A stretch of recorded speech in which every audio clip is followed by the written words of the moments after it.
Hello my dear friends, welcome back to in my new lectures. And आज के lectures में हम सीखने वाले हैं बैंक रिकंसिलिएशन।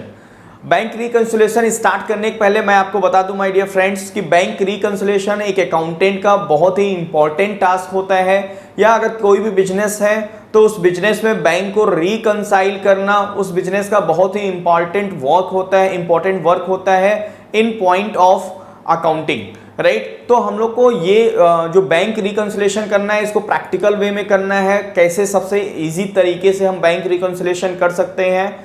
बहुत लोगों को बैंक रिकंसिलिएशन करना बहुत टफ लगता है माय डियर फ्रेंड्स, लेकिन मैं जो आज आपको तरीका बताने जा रहा हूं उस तरीके से अगर आप सॉल्व करेंगे तो बहुत ही इजीली तरीके से बैंक को रिकंसाइल कर सकते हैं। एंड चाहे वो जितने भी ट्रांजेक्शन्स हैं विदाउट एनी फियर आप बैंक को रिकंसाइल कर सकते हैं माय डियर फ्रेंड्स। तो पहले ये लेक्चर स्टार्ट करने के पहले हम ये समझते हैं कि ये बैंक रिकंसिलिएशन होता क्या है my dear friends. Bank reconciliation means आप हमारे कंपनी का या हमारे बिजनेस का जो बैंक का लेजर है एंड बैंक बैलेंसेस है उसका जो बैलेंस है एंड जो बैंक स्टेटमेंट हम लेके आ रहे हैं उसमें जो बैलेंसेस हैं दोनों को मैच करना। जब हम दोनों को देखते हैं माय डियर फ्रेंड्स, टैली करते हैं, तो बैंक का जो हमारे कंपनी बुक्स का बैंक का लेजर है उसका बैलेंस कुछ और रहता है और हमारे बैंक स्टेटमेंट का बैंक बैलेंस कुछ और रहता है, वो मैच नहीं रहता है। उससे कुछ रीजंस हैं जिसकी वजह से ये दोनों के बैलेंसेस, मतलब मैं एक बार और क्लियर कर दूं आपको कि हमको जो टैली करना है रिकंसाइल करना मतलब बैंक बैलेंस को मैच करना। इन दो ये बैंक बैलेंस किसका मैच कर रहे हैं, कंपनी बुक का, और किसका कर रहे हैं, बैंक स्टेटमेंट का। जो हमारे बैंक स्टेटमेंट है जो बैंक मैनेज कर रहा है एंड बैंक बैलेंस जो हमारे कंपनी बुक का है जो एक अकाउंटेंट मैनेज करता है। इन दोनों के बैंक बैलेंसेस को मैच करना, रिकंसाइल करना बैंक रिकंसिलिएशन कहलाता है। तो सबसे पहले हमें ये समझना चाहिए कि क्या रीजन है जिसकी वजह से इन दोनों के बैंक बैलेंसेस में डिफरेंसेस आता है। तो आइए स्क्रीन पे देखते हैं और वहां पे समझते हैं कि क्या ऐसे 3 रीजंस हैं जिसकी वजह से इन दोनों के बैलेंसेस में डिफरेंस आता है। ओके माय डियर फ्रेंड्स, तो सबसे जो पहला रीजन है माय डियर फ्रेंड्स, स्क्रीन पे देखिए। पहला जो रीजन है that is the timing difference. Timing differences की वजह से दोनों के बैंक बैलेंसेस में डिफरेंस आता है। फॉर एग्जाम्पल, मान लो कोई भी एक बिजनेस है, उन्होंने एक 50,000 रुपए का चेक इशू कर दिया फॉर एग्जाम्पल 28 जुलाई को। जब वो चेक उन्होंने इशू किया तो हम लोग जैसे ही चेक इशू करते हैं वैसे ही अपने टैली में या अपने कोई भी अकाउंटिंग सॉफ्टवेयर में एंट्री कर लेते हैं party account debit to bank account. मान लो हमने किसी पार्टी को ये 50,000 पे कर दिया, राइट। तो हम लोग एंट्री क्या कर लेते हैं, party account debit to bank account. लेकिन मान लो वो पार्टी उस चेक को बैंक में जमा करता है कब, 5 अगस्त को जमा करता है, राइट। और हम रिकंसिलिएशन किस मंथ का कर रहे हैं, जुलाई मंथ का कर रहे हैं। तो वो जो बैंक स्टेटमेंट में वो ट्रांजेक्शन 50,000 दिखेगा वो 5 अगस्त को दिखेगा, जिस दिन वो पार्टी प्रेजेंट कर रहा है और पैसे को निकाल रहा है। उस डेट को बैंक क्या करेगा, हमारे लेजर्स को, बैंक के लेजर्स को हमारे क्या करेगा, माइनस करेगा। तो हमने तो एंट्री कर लिया 28 जुलाई को, लेकिन बैंक में जो एंट्री हुआ है वो 5 अगस्त को हो रहा है माय डियर फ्रेंड्स। और हम जो रिकंसिलिएशन कर रहे हैं वो कब का कर रहे हैं, मान लो हम जुलाई मंथ का कर रहे हैं, तो हमारे पास बैंक का लेजर जुलाई मंथ का है my dear friends and bank का स्टेटमेंट भी जुलाई मंथ का है। तो यहाँ पे जो बैंक बैलेंस हमारा 50,000 से कम दिखेगा, बिकॉज यहाँ पे हमने बैंक की एंट्री 50,000 कर लिया है, लेकिन बैंक स्टेटमेंट में वो एंट्री नहीं है क्योंकि वो एंट्री हुआ है बैंक स्टेटमेंट में 5 अगस्त को। तो इसकी वजह से यहाँ 50,000 रुपीज ज्यादा दिखेगा बैंक स्टेटमेंट में। तो पहला reason, this reason is known as timing difference, right my dear friends. तो ये टाइमिंग डिफरेंसेस की वजह से यहाँ बैंक का बैलेंसेस में डिफरेंस आता है। या मैं एक दूसरा आपको एक एग्जांपल दूं कि मान लो हमने एक चेक डिपॉजिट किया बैंक में फॉर एग्जांपल 28 को 1 लाख रुपीस का, 28 जुलाई को। चेक क्लियरेंस होने में टाइम लगता है, नॉर्मली 2 to 3 डेज लगता है माय डियर फ्रेंड्स। मान लो वो चेक क्लियर होता है 2 अगस्त को। द सेम प्रॉब्लम हमारे कंपनी के बुक में जो अकाउंटेंट मैनेज कर रहा है, जिस डेट को चेक मिला है उसी डेट को एंट्री हम कर लेते हैं, और उस डेट को एंट्री करने की वजह से हमारे जो अकाउंट की जो बुक है, बैंक बैलेंस है एज पर अकाउंटिंग, वो ज़्यादा दिखेगा 1 लाख रुपीज़ से, लेकिन स्टेटमेंट में वो 28 जुलाई को एंट्री नहीं दिखेगी, वो एंट्री दिखेगी 2 अगस्त को। तो यहाँ पे ये 1 लाख रुपीज़ से बैंक स्टेटमेंट कम दिखेगा माय डियर फ्रेंड्स। तो इसकी वजह से ये 1 लाख का यहाँ डिफरेंसेस आएगा। This is called timing difference. ये टाइमिंग डिफरेंसेस की वजह से ये डिफरेंसेस आपको देखने को मिलेगा। तो पहला रीजन हो गया टाइमिंग डिफरेंस। आते हैं सेकेंड स्क्रीन पे देखते हैं second differences my dear friends. Second differences is transaction known by the bank but unknown by the account holder. बहुत से ऐसे ट्रांजेक्शन होते हैं जो बैंक को पता चल जाता है बट अकाउंट होल्डर को तब पता चलता है जब वो स्टेटमेंट लेके आता है, राइट माय डियर फ्रेंड्स।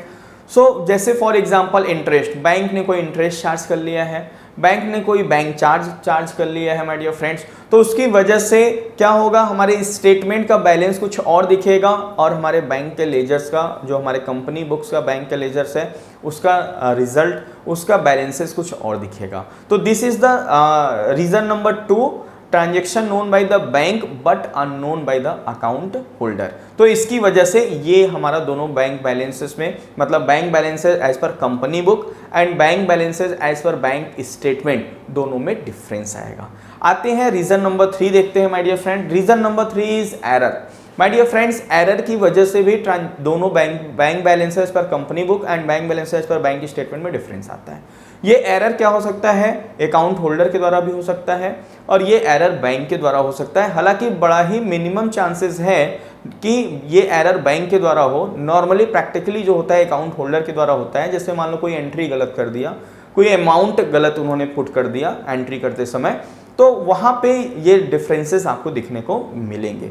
तो ये बेसिकली 3 रीजंस होता है माय डियर फ्रेंड्स जहाँ पे ये डिफरेंसेस आपको देखने को मिलेंगे। इनको ही हम लोग रिकंसाइल करते हैं, रीजन को फाइंड आउट करते हैं कि किस रीजन से बैंक बैलेंसेस एज पर company book and bank balances as पर बैंक स्टेटमेंट, इन दोनों के डिफरेंसेस को कैसे रिकंसाइल किया जाए।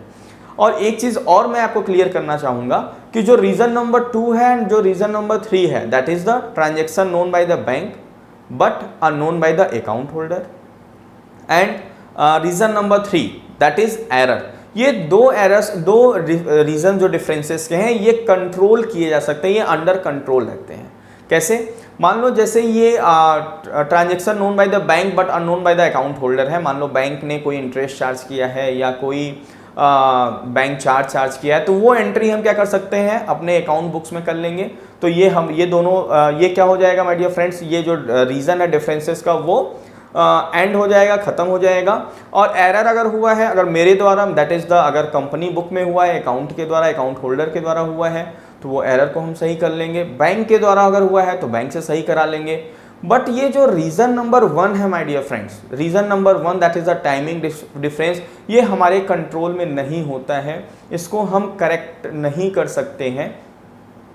फाइन, हम लोग रीजन तो फाइंड आउट कर सकते हैं किसकी वजह से डिफरेंसेस आ रहा है, लेकिन इसका इम्पैक्ट हम लोग पुट नहीं कर सकते हैं ऑन स्पॉट, बिकॉज ये हमारे कंट्रोल में नहीं होता है। फॉर एग्जांपल, हमने मान लो कोई चेक इशू किया है 1 लाख रुपीज़ का, जो एंट्री हमने अपने बुक में कर लिया है, अकाउंट होल्डर अपने बुक्स में कर लिया है, लेकिन बैंक ने अभी ये एंट्री नहीं किया है।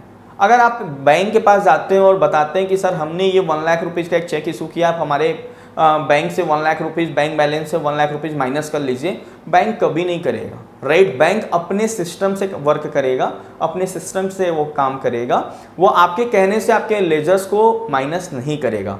तो जो रीज़न नंबर 1 है that is the timing difference, ये हमारे कंट्रोल में नहीं होता है। हाँ, बस ये हम फाइंड आउट कर सकते हैं किस वजह से ये दोनों बैलेंसेस में डिफरेंस आ रहा है, उसका इम्पैक्ट पुट नहीं कर सकते हैं, जैसा हम रीजन नंबर 2 और 3 में कर पाएंगे, बट रीजन नंबर 1 में नहीं कर पाएंगे my dear friends.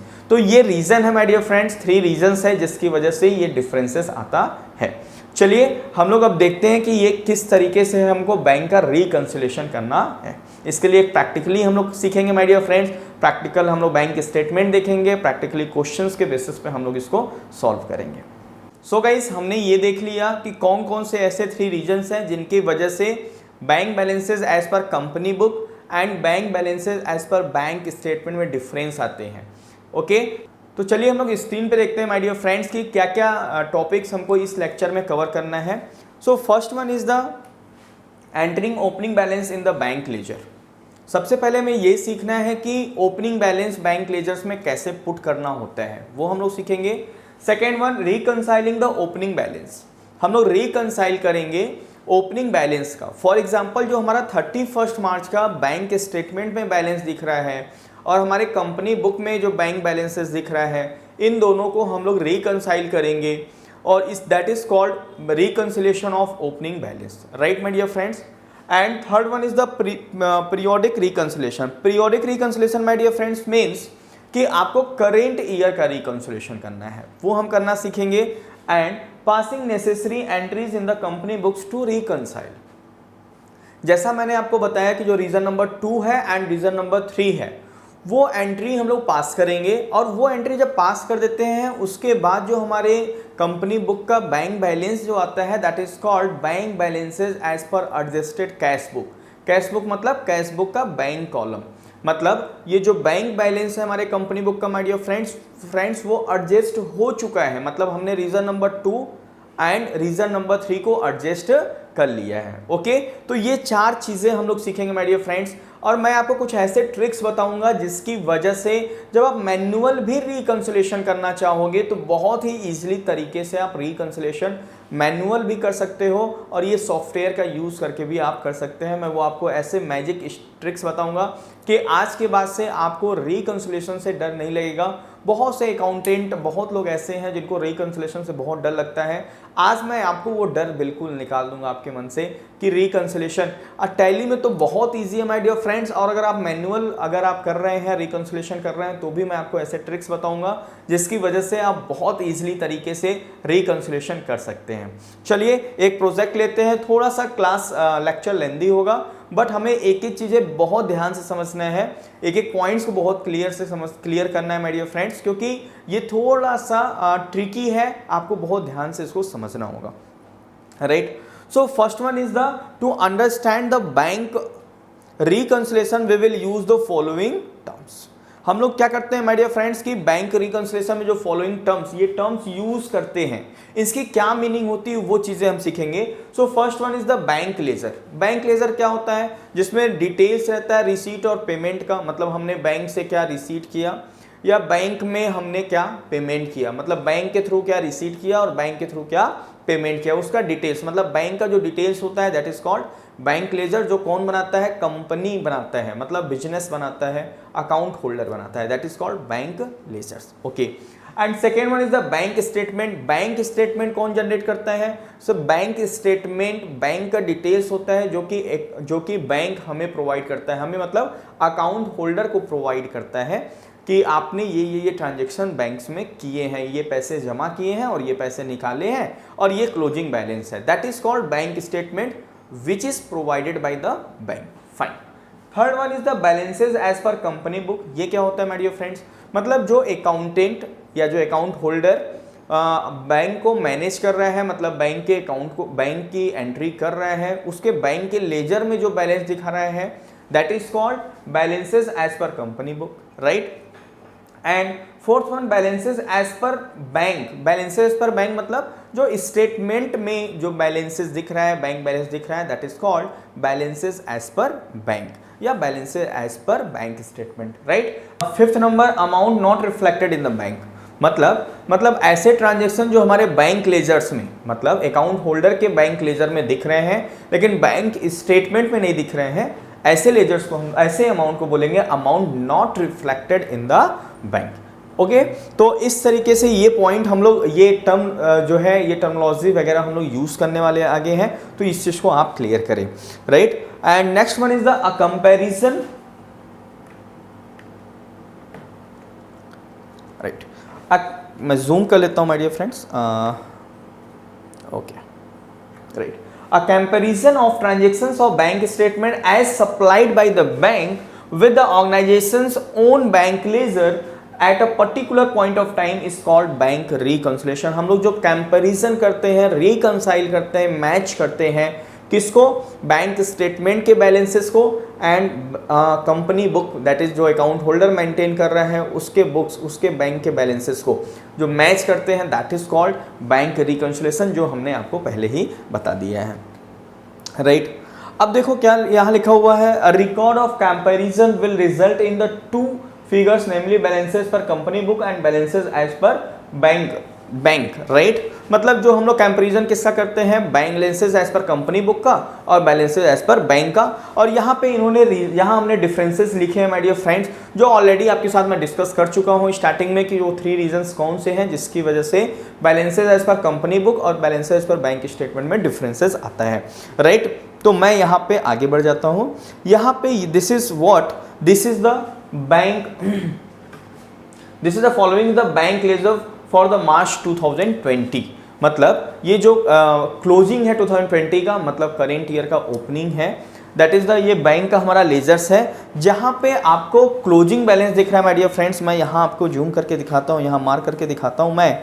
This is a total debit, that is the 2000 ये डेबिट हुआ है, मतलब ये पैसा जमा हुआ है my dear friends, and 2000 credit हुआ है।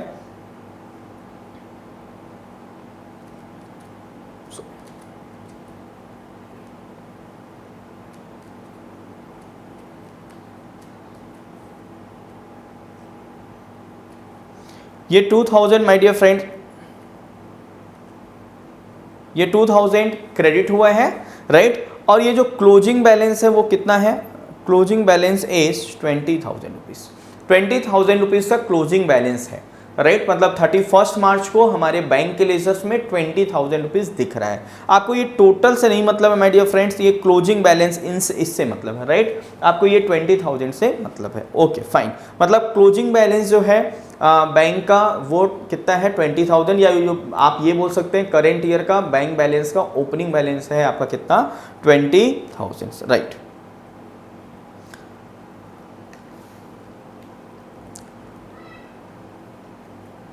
क्या लिखा है, seeing the ledgers we understand that there were no transactions related to the bank for the period 1 March to 31 March. मतलब अगर मैं बैंक का लेजर देखो माय डियर फ्रेंड्स यहाँ पे, तो यहाँ 1 मार्च से लेके 31 मार्च तक कोई बैंक से रिलेटेड ट्रांजेक्शन नहीं हुआ है। एक 1 मार्च का ओपनिंग बैलेंस है और 2 ट्रांजेक्शन हुआ है 31 मार्च को, ठीक है, जो बैंक से रिलेटेड है। मतलब 1 मार्च से 30 मार्च तक 30 मार्च तक कोई ट्रांजेक्शन नहीं हुआ है। It's okay.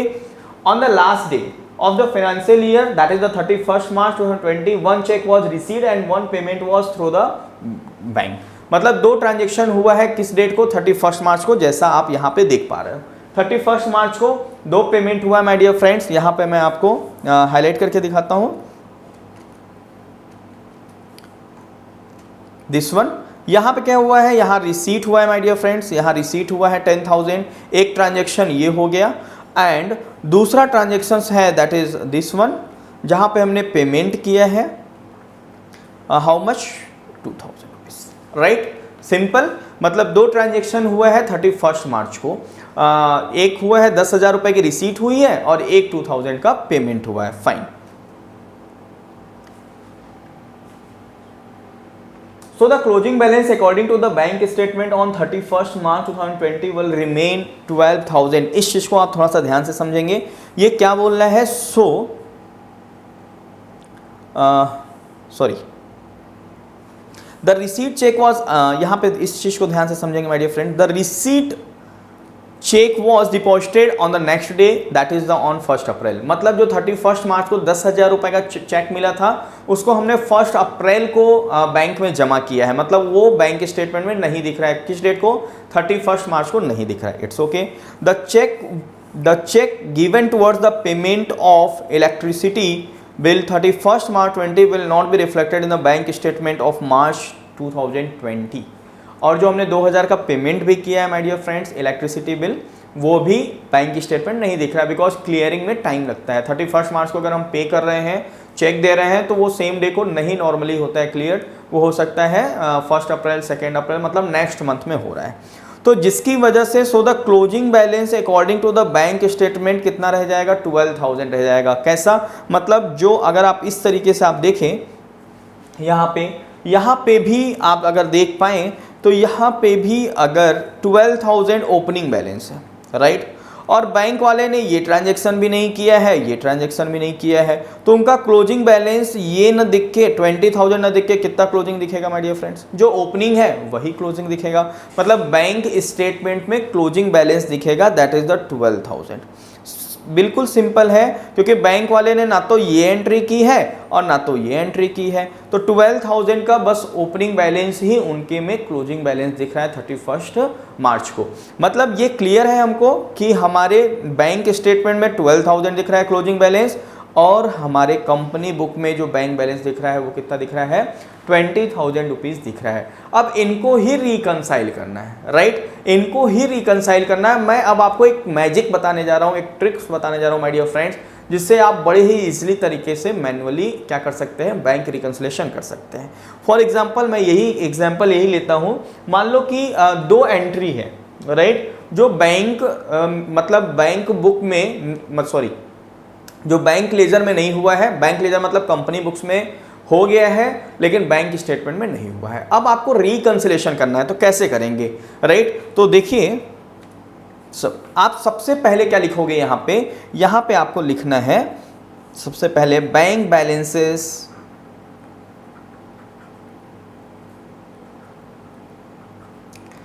बैलेंसेस एज पर company book, right, bank balances as पर कंपनी बुक लिखेंगे। कितना है यहाँ पे बैंक बैलेंस एज पर company book my dear friends, 20,000 से। उसके बाद आप एक दो कॉलम बनाएंगे, एक ऐड का बनाएंगे और दूसरा लेस का बनाएंगे। बहुत ही इजी तरीके से करेंगे हम लोग, ऐड और लेस का बना लिया, राइट। ये मैं मैन्युअली बता रहा हूँ माय डियर फ्रेंड्स कि ये मैन्युअली जैसे अगर आप पेपर पेन का यूज कर रहे हैं तो कैसे करेंगे।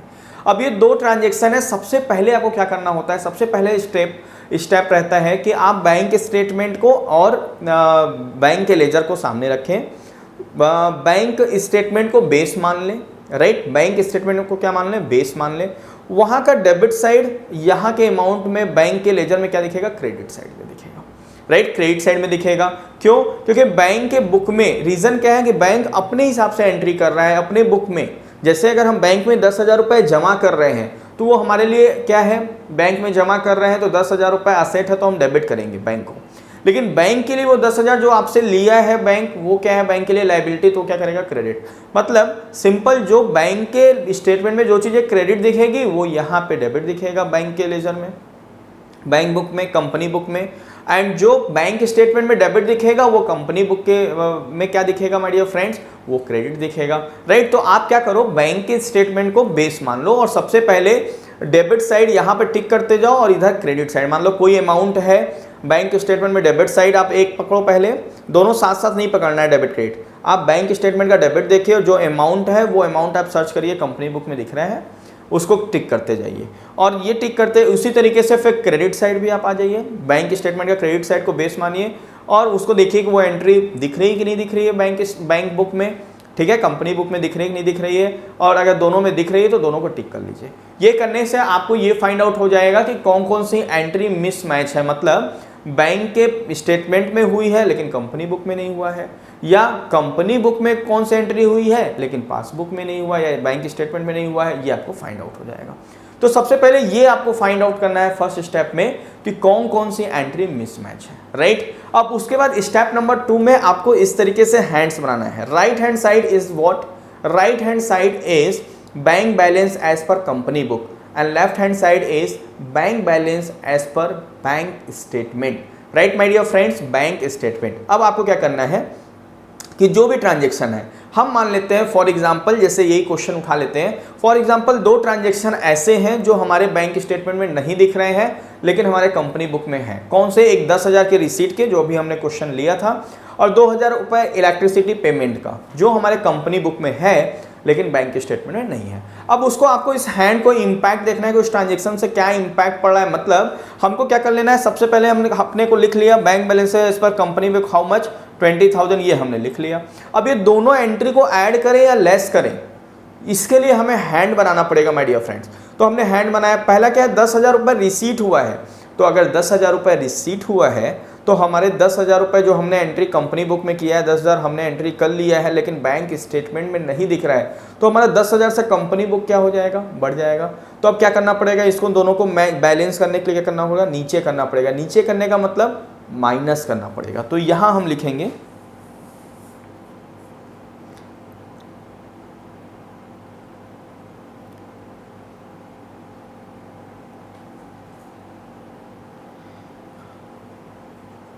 check deposited but not at cleared, right. कितना अमाउंट है 10,000 रुपये, इसको माइनस करना है, राइट। हाँ, या तो आप यहाँ पे लिख के डायरेक्ट यहीं पे लिख लें, छोटा अमाउंट है, डायरेक्ट आउटर कॉलम यहाँ हमने लिख दिया, इसको माइनस कर दिया, राइट। अब एक है इलेक्ट्रिसिटी बिल का हमने पेमेंट किया माय डियर फ्रेंड्स। अब इलेक्ट्रिसिटी बिल का पेमेंट किया तो उसका क्या इंपैक्ट हुआ होगा, हमारे कंपनी बुक का 2000 का बैलेंस कम हो गया होगा। अब इन दोनों को मैच करने के लिए इसको क्या करना पड़ेगा, ऊपर करना पड़ेगा। ध्यान रखिएगा, पहले हमें क्या करना है कि जो भी ट्रांजेक्शन हुआ है उससे क्या हो रहा है, कंपनी बुक या बैंक बुक में क्या इंपैक्ट हो रहा है, बैंक स्टेटमेंट में क्या इंपैक्ट हो रहा है। जैसे 10,000 का चेक डिपॉजिट किया था हमने, एंट्री किया था कंपनी बुक में, लेकिन पासबुक में एंट्री नहीं हुई थी माय डियर फ्रेंड्स, तो इससे 10,000 कंपनी बुक बढ़ गया था। और जब भी हम मूव करेंगे, राइट, एडजस्टमेंट की बात करेंगे, मतलब ऐड और लेस की बात करेंगे, तो वहाँ लेफ्ट हैंड साइड हमारा क्या हो जाता है, पैरालाइज हो जाता है, मतलब लेफ्ट हैंड साइड को मूव नहीं करना है, राइट। जब भी ऐड और लेस की बारी आएगी वहाँ पे मूव नहीं करना है। ट्रांजेक्शन की वजह से ये मूव हो सकता है, लेकिन ऐड और लेस के टाइम में ये मूव नहीं करेगा। तो जैसे ही 10,000 रुपये का हमें रिसीव हुआ था चेक, मतलब 10,000 रुपये की एंट्री हमने अपने बुक में कर लिया था, कंपनी बुक में एंट्री हो गया था, लेकिन बैंक स्टेटमेंट में नहीं हुआ था, तो इसका क्या इंपैक्ट पड़ा, 10,000 से हमारा क्या हो गया, कंपनी बुक बढ़ गया। अब क्या करेंगे, ऐड करें या लेस करें, उसके लिए केवल राइट हैंड साइड आपको ध्यान देना है। क्या देना है, राइट हैंड साइड। तो इसे क्या करना है माय डियर फ्रेंड्स, माइनस करना है। क्या करना है, माइनस। फिर 2000 का पेमेंट किया जो कि हमारे कंपनी बुक में है माय डियर फ्रेंड्स, लेकिन हमारे बैंक स्टेटमेंट में नहीं है, तो 2000 से हमारा कंपनी बुक क्या हो गया, माइनस हो गया। अब ऐड करें या लेस, तो हमें क्या करना पड़ा है, कंपनी बुक को ऊपर करना पड़ा है। ऊपर करना मतलब ऐड करना पड़ेगा, राइट। और एक और एग्जाम्पल मान लो, तो एक और, पहले मैं इसको लिख के इसको मैच कर देता हूँ। यहाँ पे हमने क्या लिखा, यहाँ हम लिख देंगे reason, cheque issued but not yet cleared, cheque issued but not yet cleared. How much, इसे 2000 रुपये से ऐड कर देंगे। अब ये क्या आ जाएगा, 20 + 2 22,000 एंड -10 12,000। ये क्या आ गया, ये रिकनसाइल हो गया। यहाँ पे हम लिख देंगे बैंक बैलेंसेस एज पर बैंक स्टेटमेंट,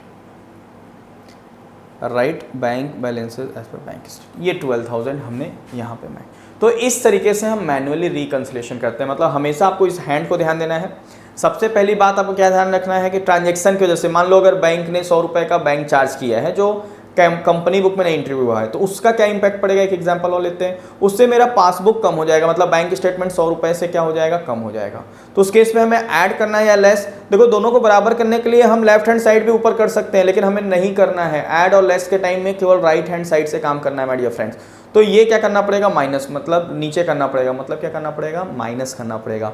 तो इस चीज़ का आप ध्यान रखेंगे कि ट्रांजैक्शन की वजह से बैंक स्टेटमेंट भी अप डाउन हो सकता है, और ट्रांजैक्शन की वजह से कैश बुक, मतलब ये कंपनी का बुक भी अप डाउन हो सकता है। लेकिन जब ऐड और लेस की बारी आती है तो उस केस में केवल राइट हैंड साइड ही, मतलब ये कंपनी बुक ही मूव करेगा, राइट। तो इस तरीके से ये ट्रिक है, ये मैजिक है, जिसकी वजह से आप बहुत ही इजीली तरीके से कोई बड़े से बड़े ट्रांजेक्शन, देखो my dear friend, number of transaction से मतलब नहीं होता है। नंबर ऑफ ट्रांजेक्शन चाहे जितना भी हो, जो डिफरेंसेस जो आते हैं ना वो मंथ के एंड में आते हैं। मतलब बेसिकली वही डिफरेंसेस आते हैं कि ट्रांजैक्शन दो टाइप्स के, transaction known by the bank but unknown by the account holder, वो भी बहुत ही कम ट्रांजैक्शन रहते हैं।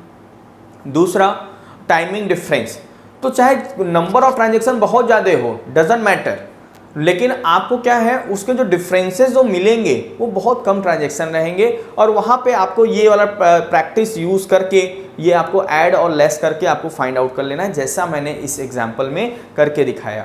और अभी बैंक स्टेटमेंट में कितना दिख रहा है, हमारा 12,000 रुपये दिख रहा है। तो उसी तरीके से, और आप चाहो ना तो जैसे मैंने स्टार्ट किया बैंक बैलेंसेज एज पर कंपनी बुक, आप चाहो तो स्टार्टिंग किससे कर सकते हो, बैंक बैलेंसेज एज पर बैंक स्टेटमेंट से भी आप यूज़ कर सकते हैं, कोई प्रॉब्लम नहीं है। नॉर्मली आपको कहाँ से स्टार्ट करना है, बैंक बैलेंसेज एज पर कंपनी बुक से आपको स्टार्ट करना चाहिए, ठीक है। तो इस तरीके से आप मैन्युअली स्टेटमेंट बना सकते हैं, राइट। तो वही चीजें बोल रहा है यहाँ पे, opening balance as per the bank statement on 1 April is the 12,000 rupees. And अभी हम लोग देखेंगे माय डियर फ्रेंड्स किस तरीके से टैली में इसको opening bank balances, opening bank reconciliation किया जाता है, राइट। तो यहाँ पे 12,000 रुपीज़ है opening balances per bank statement and opening balances per bank ledger. Bank laser मतलब कंपनी बुक। वहाँ का बैलेंसेस कितना है माय डियर फ्रेंड्स? 22,000 है। इट्स ओके, 22,000 है। चलिए आगे बढ़ते हैं। ओके अब ये क्या बोल रहे हैं? Creation of company. As you know company create करते समय हमें क्या करना है? कंट्रोल प्लस F3 प्रेस करना है my dear friends. Simply control plus F3 press करना है, जिससे जो प्रीलोडेड कंपनी है उसको शट करने का ऑप्शन आ जाएगा और वहाँ हम कंपनी को शट करेंगे। तो चलिए टैली प्राइम में टैली इंटरफेस पे चलते हैं my dear friends. Tally interface open हो चुका है माय डियर फ्रेंड्स। यहाँ प्रेस करना है कंट्रोल प्लस F3, इसको शट करना है, एंटर करेंगे और एक कंपनी क्रिएट करेंगे। क्रिएट कंपनी एंटर करेंगे यहाँ पे एंड कंपनी का नाम क्या है चेक कर लेते हैं। Company name is Ganga traders. Okay, Ganga traders के नाम की एक कंपनी बनाएंगे। यहाँ पे हमने लिख दिया Ganga, okay Ganga traders, fine, right. Ganga traders करके हमने यहाँ पे 1 अप्रैल 21 के बेसिस पे एंट्री कर लिया। कंट्रोल करके हमने शिफ्ट कर लिया, फाइन। तो इस तरीके से हमने गंगा ट्रेडर्स की नाम की एक कंपनी क्रिएट कर लिया। Now come to the next topic and creating ledger. Second one is the creating ledgers. हमें लेजर्स क्रिएट करना है, राइट। तो लेजर्स कौन सा क्रिएट करना है? HDFC bank. As you know simple है, HDFC बैंक का लेजर्स क्रिएट करना है। और यहाँ बैंक कॉन्फ़िगरेशंस में जाके क्या करना है हमको my dear friends? Set alter chequebook, chequebook को भी अल्टर करना है एंड इनेबल चेकबुक प्रिंटिंग, उन दोनों को क्या करना है? येस करना है। चलिए बैंक का लेजर्स बनाते हैं। यहाँ मास्टर्स में हम लोग क्रिएट पे जाएंगे माय डियर फ्रेंड्स, लेजर पे जाएंगे, एंटर करेंगे और यहाँ पे लेजर्स बनाएंगे HDFC bank, right. HDFC bank account under the bank account, right, under यहाँ पे हमने सेट ऑल्टर चेकबुक किया, यहाँ यस करेंगे और यहाँ चेक, जो भी चेक नंबर है आपके पास हैं उसको आप यहाँ पे मेंशन कर सकते हो, राइट। तो यहाँ पे हमने यस किया एंड सॉरी, यहाँ पे चेक नंबर अपन देख लेते हैं क्या है। चेक नंबर इज द 113127 से 113127 और इस चेक बुक का नाम क्या है? बुक नंबर 1, ठीक है, कोई दिक्कत नहीं है। 113127 113127, राइट। नंबर ऑफ चेक्स 1 है और इसका हम लोग नाम रखे हैं बुक 1, फाइन।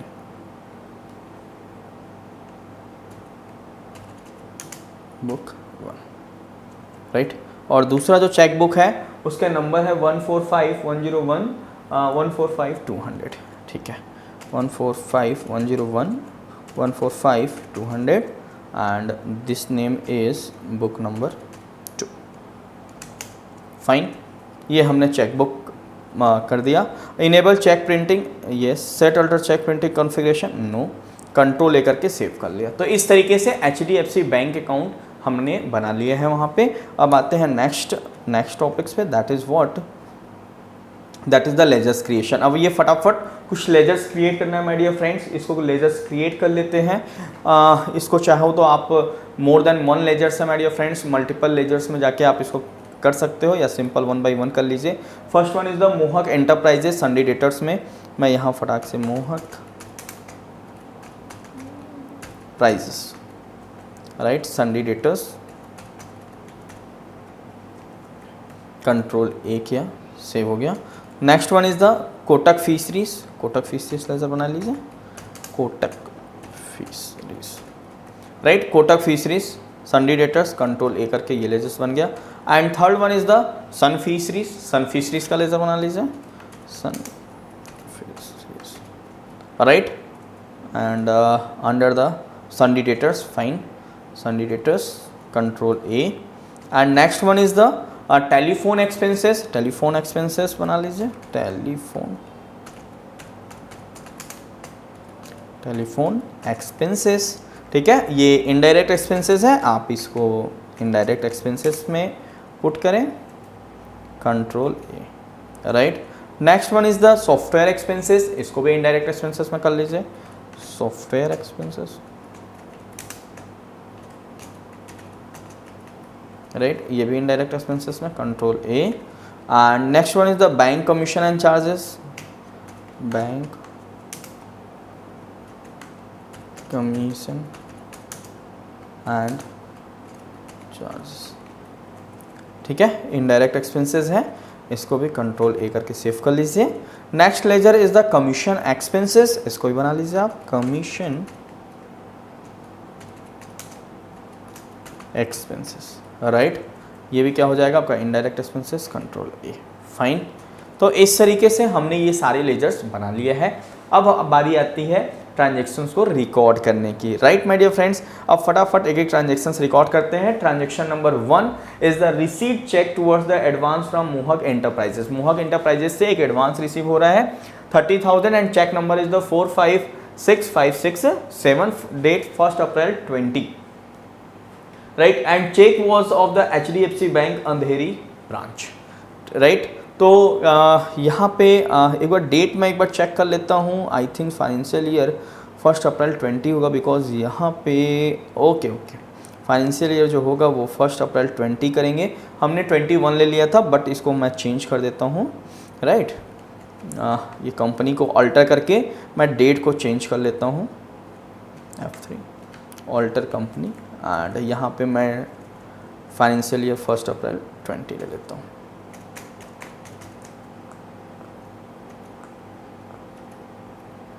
राइट, कंट्रोल है, ठीक है।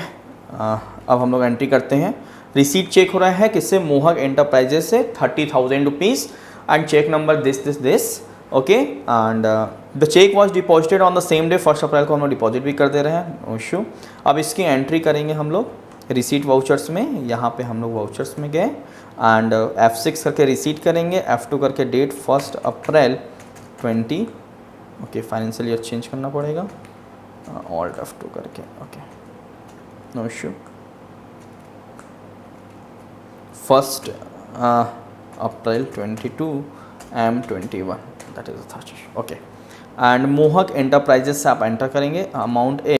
सो माय डियर फ्रेंड्स, इस तरीके से हमने मोहक एंटरप्राइजेस को क्रेडिट कर दिया 30,000 से, date is the 1 April 2020 and HDFC bank account को डेबिट कर दिया है, राइट। मैं यहाँ पे चेक नंबर्स वगैरह पुट कर दिया है मैंने, ठीक है, bank HDFC bank, enter, control लेकर के सेव कर लिया। तो इस तरीके से हम लोग क्वेश्चन नंबर 1 को सॉल्व कर चुके हैं। आते हैं क्वेश्चन नंबर 2 पे, राइट।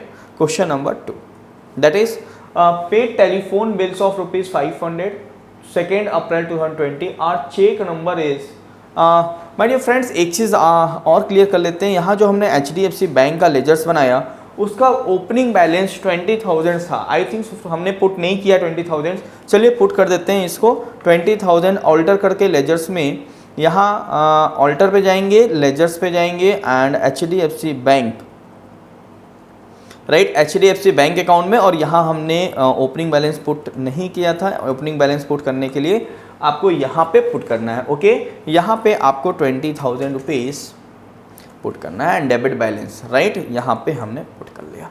तो इस तरीके से आप ओपनिंग बैलेंस को पुट करेंगे, फाइन।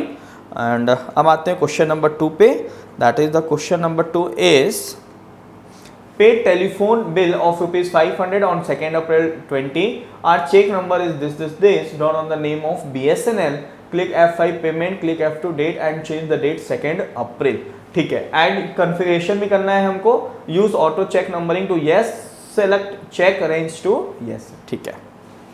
2 अप्रैल को हमको ये पेमेंट की एंट्री पास करना है, how much, 500 telephone bills, right.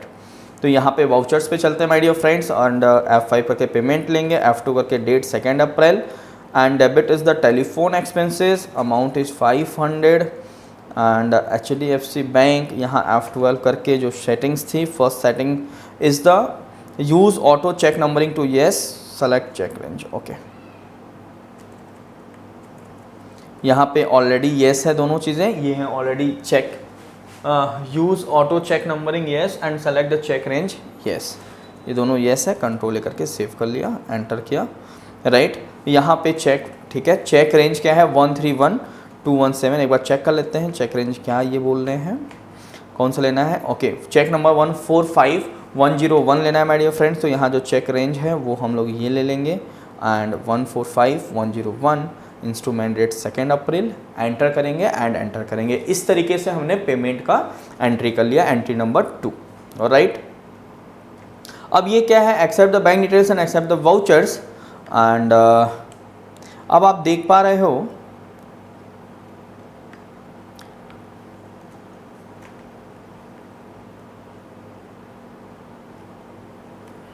यहाँ पे this is the bank statement, right, bank statement. अब बैंक स्टेटमेंट में क्या दिखा रहा है माय डियर फ्रेंड्स, यहाँ पे अगर मैं हाईलाइट करूँ बैंक स्टेटमेंट में ओपनिंग बैलेंस जो ऑलरेडी 12,000 रुपीज़ था ऑलरेडी, ठीक है, एंड एक चेक था 1 2 3 2 3 4 10,000 रुपीज़ का जो प्रीवियस ईयर का था माय डियर फ्रेंड्स, राइट, जो प्रीवियस ईयर का था वो चेक रिसीव हो चुका है 10,000, तो ये बैंक बैलेंसेस बढ़ के 22 हो गया। एंड उसके बाद ये 200 का इन्होंने एनुअल फीस चार्ज किया है माय डियर फ्रेंड्स, 200 तो 21,800 इस तरीके से बैंक स्टेटमेंट में दिख रहा है। एंड आगे देखिए चेक डिपॉजिट, ये 30,000 का चेक डिपॉजिट था जो क्लियर हुआ है 2 अप्रैल को, राइट, 2 अप्रैल को क्लियर हो गया। और इस तरीके से बैंक बैलेंस हो गया आपका 2 अप्रैल को 51,800 एंड 2 अप्रैल को एक 2,000 रुपीज़ का, ये भी आप देख पा रहे हो 2 अप्रैल का ये 2,000 का बिल, ये भी प्रीवियस ईयर का था, एक 10,000 का और एक 2,000 रुपीज़ का, राइट। तो यहाँ पे वो क्लियर हो चुका है पेमेंट जो कि इलेक्ट्रिसिटी बिल था माय डियर फ्रेंड्स, और ये 2,000 पे हो गया। तो इस तरीके से बैंक स्टेटमेंट में एज ऑन 2 अप्रैल 2020 को कितना दिख रहा है बैंक बैलेंसेस 49,800, मतलब 49,800 हमारा क्लोजिंग बैलेंस दिख रहा है एज पर bank statement. Fine, note that the details column of the bank provides a little information about the transaction. You know guys कि जब आप बैंक स्टेटमेंट देखते हो तो बहुत ही लिटिल इन्फॉर्मेशन रहता है, जिससे आप क्लियर कभी कभी नहीं हो पाते हो कि ट्रांजेक्शन किसकी वजह से हुआ है। In that case the only way we can identify the transaction is through the cheque number and the amount. आपको वहाँ पे चेक नंबर का हेल्प लेना पड़ेगा, चेक नंबर से आप आइडेंटिफाई कर पाओगे कि ये ट्रांजेक्शन कौन सा है, right. We will now analyze the individual transaction based on the serial number, right? तो अगर मैं सीरियल नंबर की बात करूं, this check number 123234 was received from the Blue Diamond Hotel was deposited in the previous accounting year and has got cleared this year। मतलब ये जो cheque number है my dear friends, this one how much, ये इसकी बात कर रहा है ये कि ये जो चेक आपको रिसीव्ड हुआ है ये किससे रिसीव हुआ है, ब्लू डायमंड से हुआ है, और क्लियर्ड जो प्रीवियस ईयर में ही मिल गया था, जो क्लियर्ड इस साल हुआ है, जो 10,000 का चेक था माय डियर फ्रेंड्स, ठीक है। जो प्रीवियस में हमने आपको दिखाया 2 चेक जो हमारे बैंक बुक में दिख रहा है, एक 10,000 और 2,000 का, जो कि हमारे स्टेटमेंट में प्रीवियस ईयर में नहीं दिख रहा था बिकॉज वो ट्रांजेक्शन 31 मार्च को हुआ था।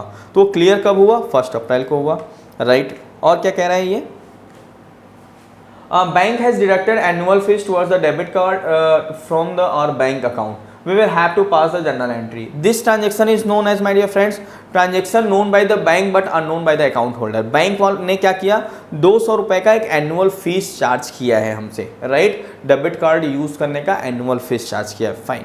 And third number, cheque number this was received from Multi Enterprises was deposited on 1 April and had got cleared in a 1 day। और एक चेक जो था जो कि हमें किससे रिसीव हुआ था, मल्टी इंटरप्राइजेस से 30,000 का, वो सेम डे को क्लियर हो गया, fine. And cheque number 113127 was payment was done toward the electricity expense in the previous year, जैसा हमने बताया 2,000 का था, वो इस साल क्या हो गया, रिकॉर्ड हो गया इस स्टेटमेंट में, इस साल क्लियर हुआ है, राइट। तो ये 4 एंट्री का डिटेल्स यहाँ हमने दे दिया है। और ये पीडीएफ माय डियर फ्रेंड्स ये डिस्क्रिप्शन बॉक्स में रहेगा, आप इसको प्रिंट लेने के बाद ही इस लेक्चर्स को आप क्लियर करेंगे, ठीक है। The transaction number 1 and 4 order of last year, जैसा आप जानते हो ट्रांजेक्शन नंबर 1 2,000 का, सॉरी ट्रांजेक्शन नंबर 1 10,000 का, और ट्रांजेक्शन नंबर 4 2,000 रुपीज़ का, ये प्रीवियस ईयर से रिलेटेड है। The opening balance according to the bank according to the balances per company book was 20,000 rupees, ठीक है, ये 20,000 था प्रीवियस ईयर में 20,000। Opening balance for 1 March 2020 last year 12 + 10, जैसा मैं आपको करके दिखाया, -2 = 20,000, राइट। ओपनिंग बैलेंस इस तरीके से रिकंसाइल हो जाएगा आपका। 20 कंपनी बुक में था माय डियर फ्रेंड्स, और इस साल जो बैंक का स्टेटमेंट में दिख रहा था कितना, प्रीवियस ईयर में दिख रहा था 12,000, 10,000 रुपये और रिसीव हो गया, क्लियर हो गया, एंड 2,000 जो पेमेंट था वो भी चेक क्लियर हो गया। तो 1 अप्रैल को क्या हो जाएगा, 20,000 रुपीज़ का बैलेंस हमको देखने को मिलेगा, राइट। तो इस तरीके से ओपनिंग बैलेंस हमारा रिकंसाइल हो चुका है। ऑलरेडी मैंने मैन्युअली करके आपको दिखा दिया था। Fine. Bank reconciliation on 2 April 2020 for the bank reconciliation. अब हम लोग बैंक रिकंसाइल करेंगे किस डेट को, 2 अप्रैल को, राइट। 2 अप्रैल को बैंक रिकंसिलेशन कर रहे हैं हम लोग। एंड बैंक रिकंसिलेशन के लिए आपको जाना है gateway of tally, banking, bank reconciliation, and select कर लेना है HDFC bank. We will have to add the transaction serial number 1 and 4 about the statement because these two transactions have appeared in the bank statement and will affect the balances as per bank book. Okay, fine. Friends, bank reconciliation के लिए यहाँ पे हम लोग banking पे जाएंगे, enter करेंगे, then bank reconciliation, वहाँ पे हम क्लिक करेंगे, HDFC बैंक अकाउंट दिख रहा है, सेलेक्ट करेंगे, राइट। तो यहाँ पे आपको 2 एंट्री दिख रहा है माय डियर फ्रेंड्स, 2 एंट्री दिख रहा है यहाँ पे। बेसिकली मैं आपको बताना चाहूँगा, ये जो डेट दिया है, ये जिस डेट को हम एंट्री करते हैं, राइट, वो डेट दिया रहता है। मैं इसको जूम कर देता हूँ। ये जो डेट है बेसिकली दिस डेट इज जिस डेट को हमने एंट्री किया है, मतलब कंपनी बुक्स में हुआ, राइट। और ये बैंक रिकंसिलेशंस का बेसिकली इंटरफेस है। यहाँ पे आपको बैंक स्टेटमेंट देख के बैंक का डेट डालना होता है कि वो एंट्री बैंक में किस डेट को हुआ है, राइट। यहाँ पे आपको वो डेट पुट करना पड़ता है। जैसे ही आप वो पुट करते हैं, मान लो अगर एंट्री वो बैंक स्टेटमेंट में नहीं दिख रही तो उसको ब्लैंक रखना पड़ेगा, जिसका इफेक्ट जो हम लोग मैन्युअली किए हैं उस तरीके से यहाँ पे मैं जूम करके आपको दिखाता हूँ। टैली क्या करता है, यहाँ पे amount not reflected in the bank, जो भी स्टेटमेंट में अमाउंट रिफ्लेक्ट नहीं हो रहा है वो यहाँ पे शो करता है एंड उसका इम्पैक्ट डालता है, और रिकंसिलेशन बैलेंसेज एज पर बैंक स्टेटमेंट कितना आ रहा है वो वहाँ पे आपको देखने को मिलता है। यहाँ पे दिखाता है बैलेंसेज एज पर company book and balances as पर बैंक स्टेटमेंट। ये जो एंट्री बैंक स्टेटमेंट में नहीं हुई है उसका इफेक्ट, उसका इम्पैक्ट पुट करके बैंक बैलेंसेज एज पर बैंक स्टेटमेंट रिकंसाइल करता है, राइट। तो यहाँ पे हम देख पा रहे हैं माय डियर फ्रेंड्स, यहाँ 2 एंट्री है जो अभी हमने करेंट ईयर में किया है, राइट। यहाँ 2 एंट्री है, अभी हमने बैंक का डेट नहीं डाला बिकॉज अभी हम स्टेटमेंट नहीं देखे हैं। आफ्टर स्टेटमेंट देखने के बाद ये हम बैंक का डेट वहाँ पे पुट करेंगे। बैंक डेट मतलब जिस डेट को बैंक ने एंट्री किया है, फाइन। नेक्स्ट इज अब ओपनिंग BRS, राइट। यहाँ पे हम क्या करेंगे, अब ओपनिंग BRS बनाएंगे my dear friends. Opening BRS के लिए जो 2 एंट्री थी दैट इज़ द एक 10,000 की और दूसरी 2,000 रुपीज़ की, वो एंट्री हम ओपनिंग BRS के लिए पुट करेंगे, ठीक है।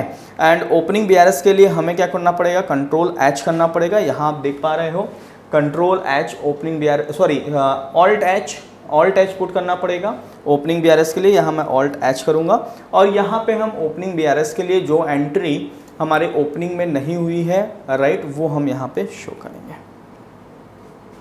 राइट। मतलब ओपनिंग BRS में जो मिसमैच एंट्री है 2 एंट्री वो यहाँ पे हम शो करेंगे, राइट। तो यहाँ पे हमने 31 मार्च 2020, right, particulars blue diamond hotel, यहाँ मैं ब्लू डायमंड, यहाँ आपको लेजर बनाने की ज़रूरत नहीं है, आप मैन्युअली यहाँ लिख सकते हैं blue diamond hotel, right.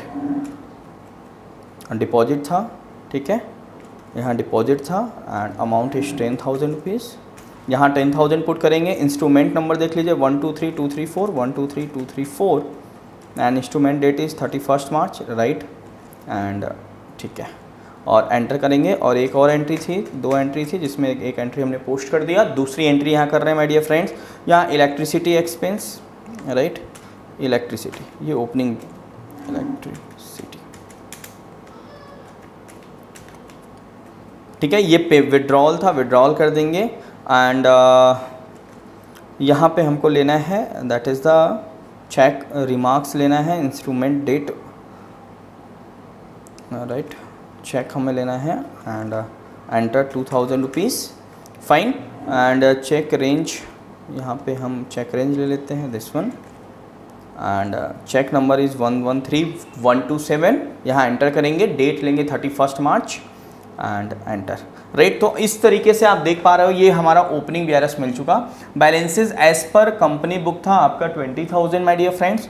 Amount not reflected in the bank, दो एंट्री है, दो ट्रांजेक्शन है जो रिफ्लेक्ट नहीं हुआ है बैंक में, एक 10,000 और एक 2,000।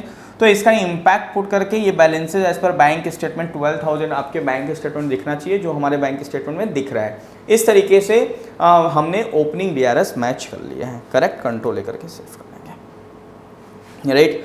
अब आपको क्या करना है, जो अब अप्रैल मंथ का हम बीआरएस बना रहे हैं, तो अब हम ये चेक करेंगे कि जो स्टेटमेंट है बैंक स्टेटमेंट में है, ये जो 4 एंट्री है ये बैंक स्टेटमेंट में दिख रहा है या नहीं दिख रहा है। अगर दिख रहा है तो किस डेट को दिख रहा है वो डेट पुट करेंगे, ठीक है। तो आते हैं हम लोग नेक्स्ट स्टेप पे।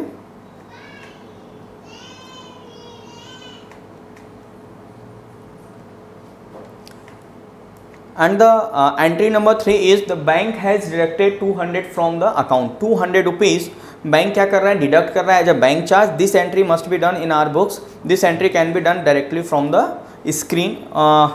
ऑल्ट जे, जो हम बीआरएस पे हैं आप देख पा रहे हो, यहाँ पे क्रिएट वाउचर का ऑप्शन दिख रहा है। ऑल्ट जे का यूज़ करके हम क्या कर सकते हैं, यहाँ डायरेक्ट एंट्री पास कर सकते हैं, ठीक है। तो डेबिट करेंगे बैंक कमीशन चार्जेस 200। डेट एक बार चेक कर लेते हैं, the date is 1 April 20, right, 200 and credit is HDFC bank, right, HDFC bank. यहाँ पे 200 रुपीज़ की हमने एंट्री कर ली है।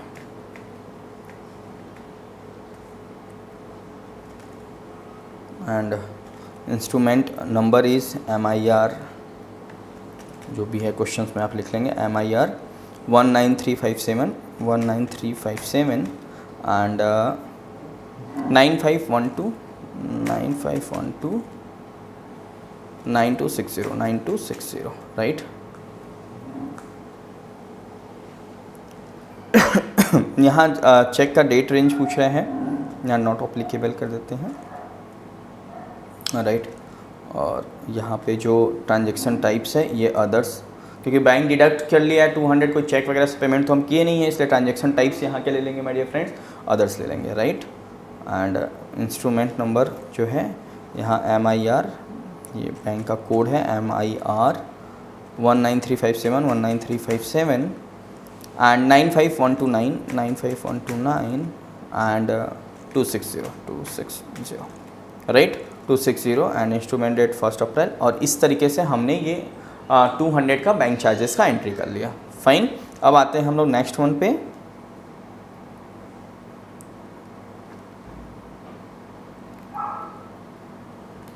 देखिए क्या बोल रहा है, now accept the bank details and accept the voucher to return the bank reconciliation statement.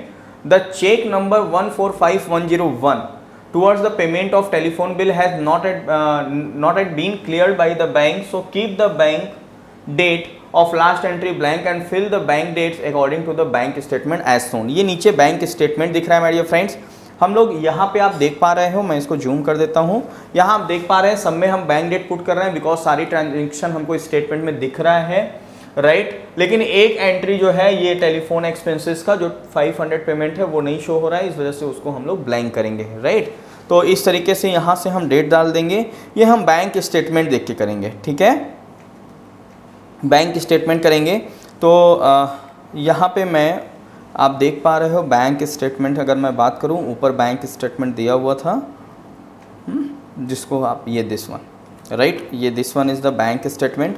ये बैंक स्टेटमेंट के बेसिस पे ये हम क्या करेंगे, this one is the bank statement, इसके बेसिस पे हम वहाँ पे बैंक रिकंसिलिएशन इंटरफेस में ये एंट्री डेट को हम लोग पुट करेंगे, ठीक है। जैसे आप यहाँ देख पा रहे हो 10,000 रुपीज़ का जो अमाउंट है, चेक नंबर 123234 1 अप्रैल को है, तो यहाँ पे हम क्या करेंगे, जो 10,123 है ये 1 अप्रैल है, यहाँ पुट कर देंगे 1 अप्रैल, राइट।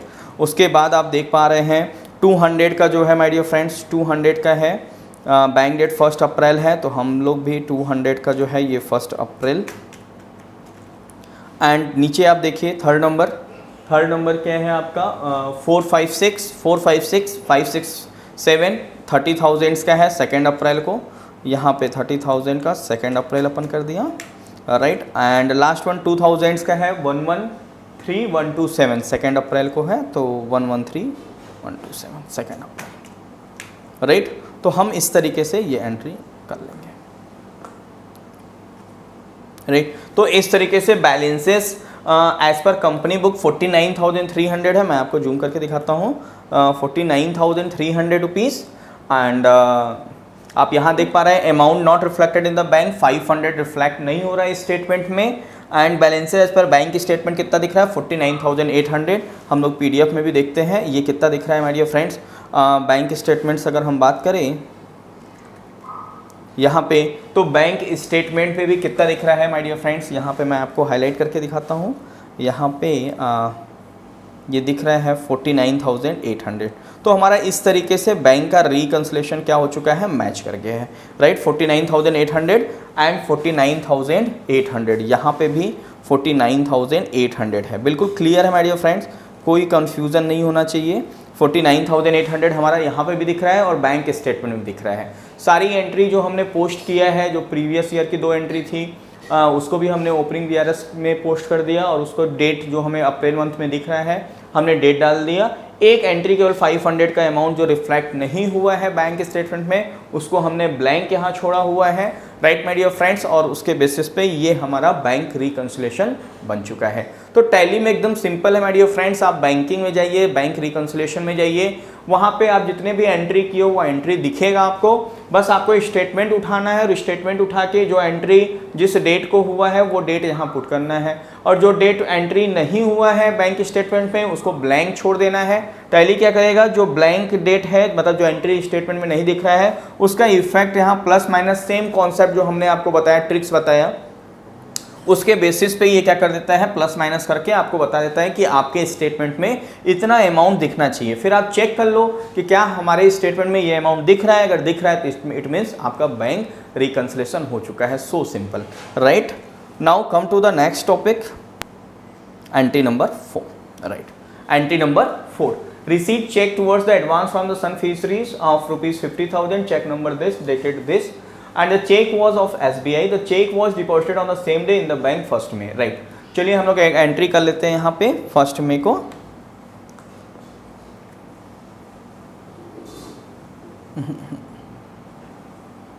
एक बार ये चीज़ मैं यहाँ मिस कर गया, इसको थोड़ा सा मैं सेट कर देता हूँ माय डियर फ्रेंड्स। यहाँ मैं बिना सेव किए निकल गया हूँ 1 अप्रैल, and 2,000 amount is on a 2nd April, right। 30,000 amount is 2nd April, fine, and 200 is the 1st April, fine, right। Control ए करके सेव कर लें, फाइन। अब हम लोग एंट्री करेंगे यहाँ पे, एंट्री इज द वाउचर्स, यहाँ पे जाएंगे एंड रिसीट कर रहे हैं, receipt cheque towards the advance from the Sun fisheries, ठीक है। यहाँ पे हम रिसीट के F6 करेंगे एंड सन फिशरीज को सेलेक्ट करेंगे my dear friends. How much, 50,000 rupees. तो यहाँ 50,000 करना है, यहाँ एडवांस रिसीट करना है, ठीक है, 50,000 रुपीज़। एंड डेबिट जो करना है दैट इज़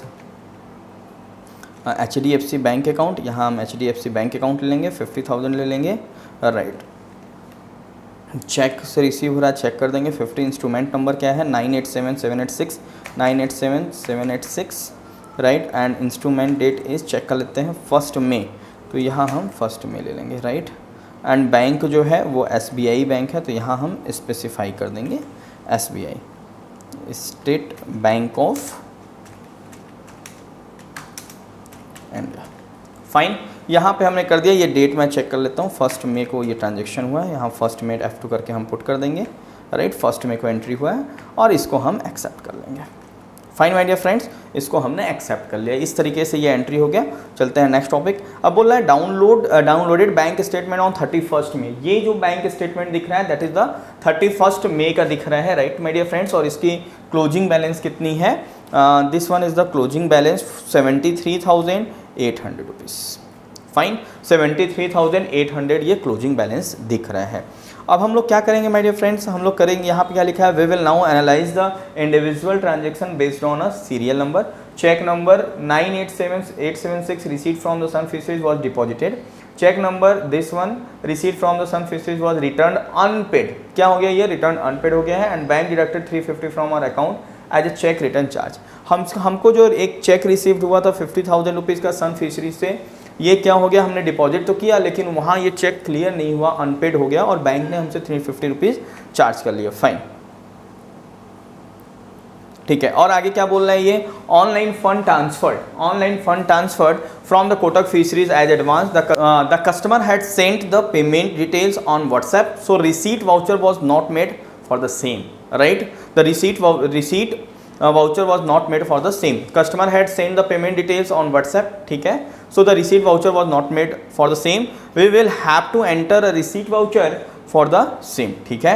और एक ऑनलाइन पेमेंट है done towards the prepaid mobile, the payment was done online, we will have to pass a payment voucher, कोई इशू नहीं, ठीक है। And we will have to pass a journal entry for the 7 to 10, हमें 7 to 10 number की जो entry my dear friends वो पास करना है। चलिए 1 by 1 पास करते हैं।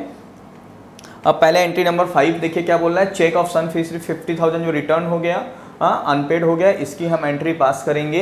We will pass the entry number 7 and 8 in a single adjustment voucher. चलिए कोई दिक्कत नहीं है, सिंगल एंट्री में मतलब बैंक चार्ज जो 350 चार्ज हुआ है एंड 50,000 रुपीज़, राइट, वो हम लोग क्या करेंगे एक ही वाउचर्स में पास करेंगे। सो एंट्री क्या हो जाएगा, F7 जनरल वाउचर ले रहा है, एंट्री क्या हो जाएगा, bank commission charges 350 and Sun fisheries, right, यहाँ पे मैं सन फिशरीज को डेबिट करेंगे, हाउ मच,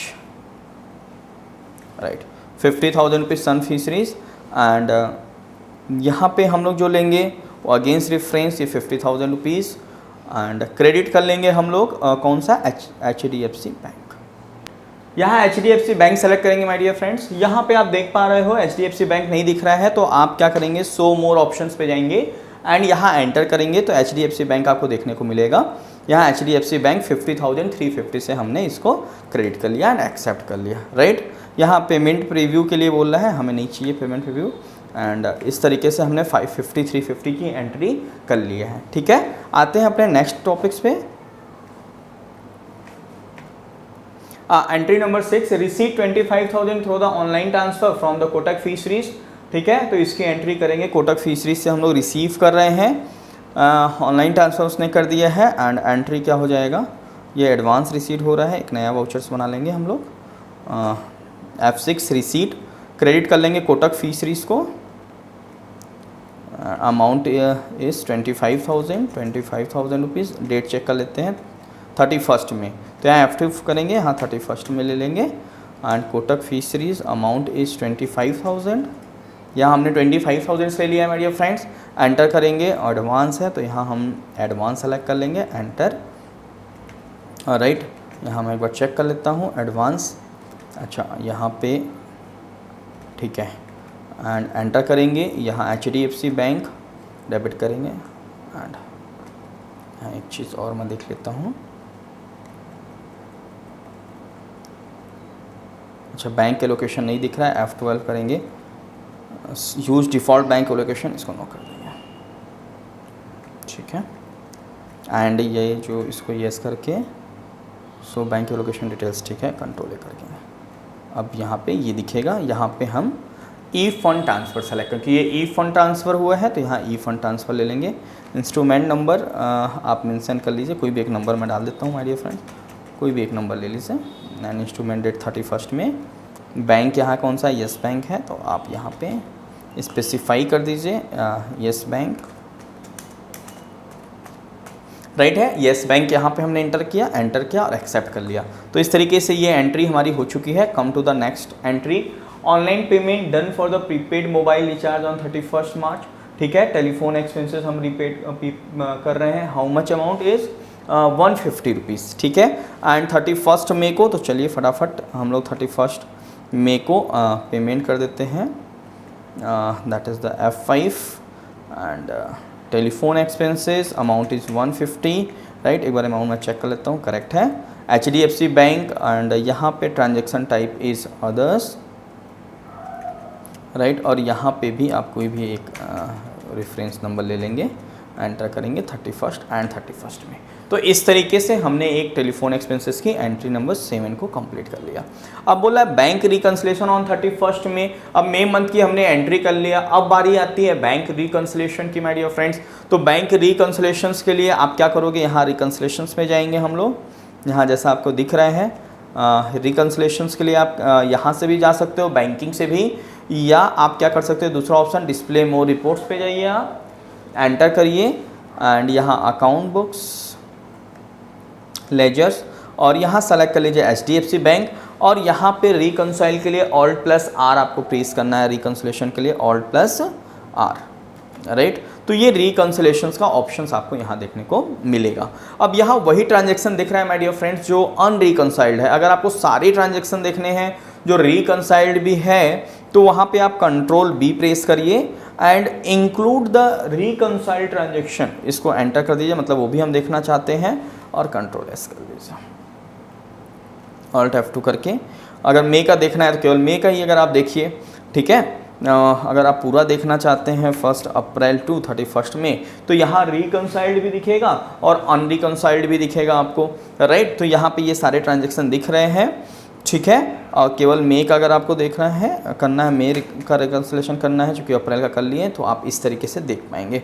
तो यहाँ पे भी आपको क्या करना है माय डियर फ्रेंड्स, यहाँ पे आपको बैंक का डेट पुट करना है, ठीक है। तो बैंक का जो डेट पुट करेंगे दैट इज़ द, ऑलरेडी हमने स्टेटमेंट आपको दिखाया था, जैसा कि ऊपर स्टेटमेंट है, यहाँ पे इस स्टेटमेंट के बेसिस पे आपको क्या करना है, डेट पुट करना है, दिस वन, ठीक है। तो चलिए फटाफट चेक कर लेते हैं। जैसे ये है आपका 500 का 145, ये ऑलरेडी किस डेट को हो रहा है, 1 मई को, राइट, 1 मई को 145101, तो यहाँ हम डेट डाल देंगे 1 मई, फाइन। अब उसके बाद सेकेंड वन जो है वो चेक नंबर 987876 1 मई को है, अमाउंट इज 50,000, तो ये वाले हैं, ठीक है, इसको भी हम लोग 1 में डाल देंगे। And third one is the 550,000 and 350, ये दो अलग अलग है, इसमें हम लोग एक में कर लेंगे, एंड डेट इज सेकेंड में, तो ये दोनों हमने यहाँ पे हम लोग सेकेंड में कर लेंगे, राइट। यहाँ पे ये हो गया। उसके बाद 25,000 रुपीज़ का है 31 मई को, 25,000 का है, चलिए 25,000 का 31 में यहाँ डाल दीजिए, एंड 150 है आपका 31 मई को, यहाँ पे 31 में यहाँ पुट कर लीजिए, फाइन। तो इस तरीके से आप देख पा रहे हैं, जैसा कि यहाँ बैंक स्टेटमेंट में भी 73,800, मैं यहाँ आपको हाईलाइट करके दिखाता हूँ, 73,800 रुपीज़ दिख रहा है। इन द सेम मैनर हमारे स्टेटमेंट में भी आप देख पा रहे हो सारी ट्रांजैक्शन जो बैंक हमारे बैंक बुक में दिख रही है, कंपनी के बैंक बुक में, वो सारा ट्रांजैक्शन स्टेटमेंट में भी दिख रहा है। इस वजह से amount not reflected in the bank zero है, और बैंक हमारे बैंक बुक में भी दिख रहा है 73,800 एंड 73,800 हमारे स्टेटमेंट में भी दिख रहा है, राइट। 73,800 स्टेटमेंट में भी दिख रहा है। तो इस तरीके से आपको बैंक रिकंसिलेशन हमने 31 मई तक का कर लिया है, फाइन माय डियर फ्रेंड्स। और इसको मैं यस करके एक्सेप्ट कर लेता हूँ।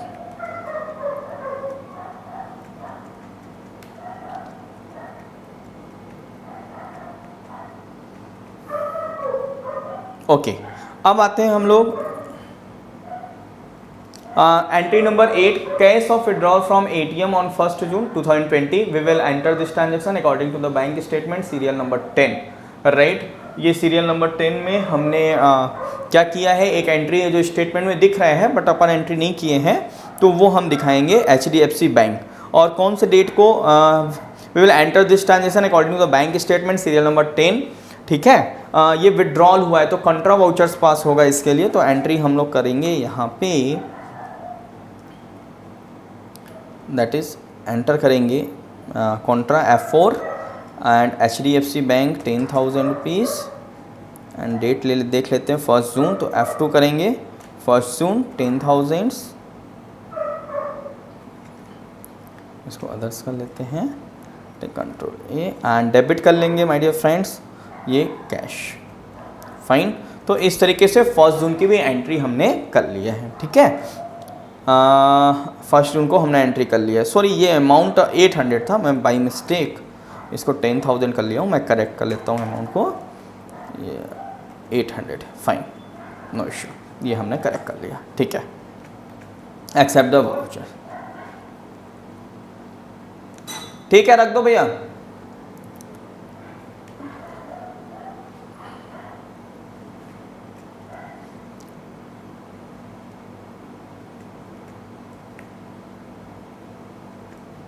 ठीक है, तो ये एंट्री जो है विड्रॉल की, वो एंट्री भी हमने पास नहीं किया था।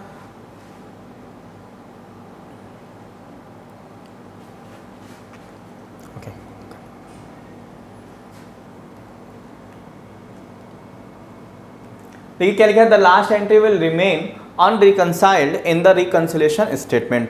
ठीक है, bank reconciliation statement, we will now print the bank reconciliation statement with the both reconciled and unreconciled transaction. अगर हमें प्रिंट लेना है तो gateway of tally, banking, bank reconciliation and select the HDFC bank. Basis of value select and press enter include the reconciled transaction, जो अभी हमने कुछ देर पहले आपको दिखाया। क्या बेसिस ऑफ वैल्यू पे क्लिक करके आप क्या कर सकते हो, जो इंक्लूड रिकंसाइल ट्रांजैक्शन उसे यस करेंगे, कंट्रोल ए करेंगे। Now press the key combination Ctrl+P to print the bank reconciliation statement and click I for preview. ठीक है, तो इस तरीके से आपको ये बैंक रिकंसिलेशन स्टेटमेंट देखने को मिलेगा, जिसमें सारे ट्रांजैक्शन रिकंसाइल्ड हैं, बस एक ट्रांजैक्शन 800 रुपीज़ का है वो अनरिकंसाइल्ड है। राइट माय डियर फ्रेंड्स, तो यहाँ पे मैं जाऊँगा एंड रिकंसिलेशंस के लिए आप बैंकिंग पे चले गए, बैंक रिकंसिलेशंस HDFC बैंक, और यहाँ पे मैं क्या करूँगा माय डियर फ्रेंड्स, इन्होंने डेट लिया है 1 अप्रैल टू 1 जून, हम लोग भी 1 अप्रैल 1 जून लेंगे। यहाँ बेसिस ऑफ वैल्यू पे जाएंगे एंड एंटर करेंगे और यहाँ पे ऑप्शंस लेंगे इंक्लूड रिकंसाइल ट्रांजैक्शन ऑल्सो, ये करेंगे। राइट, तो आप देख पा रहे हो ये सारी चीज़ें हमने ले लिया है। ये 73,800 बैलेंसेज एज पर बैंक स्टेटमेंट दिख रहा है और कंपनी बुक में 73,000 रुपीज़ दिख रहा है। राइट, ठीक है my dear friends, 73,000 balances as पर कंपनी बुक एंड 73,800। इस तरीके से आपने देखा कि बहुत ही ईजिली तरीके से हमने बैंक रिकंसिलेशंस को सीखा। बैंक रिकंसिलेशन मैन्युअली कैसे होता है वो ट्रिक सीखा। ठीक है, एंड साथ ही साथ टैली में बहुत इजी है। टैली में जो आप एंट्री कर रहे हो माय डियर फ्रेंड्स, उस एंट्री को आपको डेट पुट कर देना है। और साथ ही साथ ओपनिंग BRS कैसे बनता है वो हमने आपको बताया। ओपनिंग BRS के लिए आपको क्या करना है, बैंक रिकंसिलेशंस पे जाके Alt+H प्रेस करना है और जो एंट्री प्रीवियस ईयर की अनरिकंसाइल्ड है, राइट, उस एंट्री को क्या कर लेना है, यहाँ पे मैन्युअली टाइप कर लेना है कि ये एंट्री ऐसी है जो प्रीवियस ईयर से अनरिकंसाइल्ड कैरी फॉरवर्ड हुआ है, वो कर लेंगे। और जो करेंट ईयर में जब वो स्टेटमेंट में वो एंट्री दिखेगा तो वहाँ पे रिकंसिलेशन के टाइम बैंक का डेट वहाँ पुट कर देंगे और वो क्या हो जाएगा, हमारा रिकंसाइल्ड हो जाएगा। ओके माय डियर फ्रेंड्स, तो इस तरीके से हमने ओपनिंग BRS के बारे में सीखा, बैंक का लेजर बनाते समय ओपनिंग बैलेंस कैसे पुट करते हैं वो सीखा, ओपनिंग BRS के बारे में सीखा, पीरियोडिक बैंक रिकंसिलेशन देखा, करेंट ईयर का बैंक रिकंसिलेशन हमने सीखा। So guys, I hope you will get understand each and everything. If you have any doubts regarding this, you can comment on the comment section.